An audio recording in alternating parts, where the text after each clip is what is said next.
And at the end of life, we all like to feel like we've had meaning and purpose. It's easier to die then. A lot of what goes on around people who are dying is the preparation of story to allow everyone to agree that a person's life had meaning, with the funeral being the culmination of that, and it's so much more valuable to do that kind of work when a person is alive. And sometimes when people come to us for the magical cure, which we can't give them, we end up doing this other work, which is incredibly important. And the beauty of it, and of the narrative approach, is in getting people to tell their stories and to speak their lives and to make sense of it.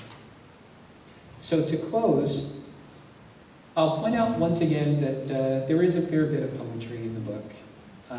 And the last portion of the book is called Jize. And my attempt, or at least what I imagine, it must be like to write them. In the Korean and Japanese Zen traditions, a master, monk, poet, or other similarly literate and enlightened person would compose a poem on his deathbed or near the time of his death.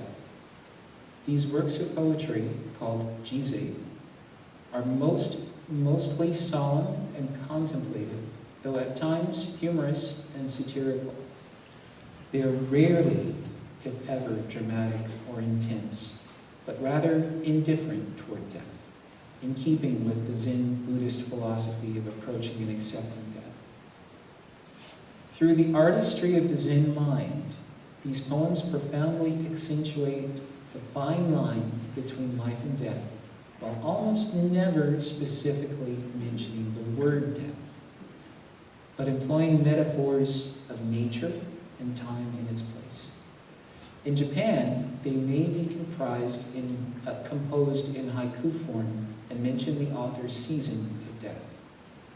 They serve as a culmination of the master's life and as a bequest for the continued encouragement and inspiration of his students. So this last poem is titled The Art of the Word.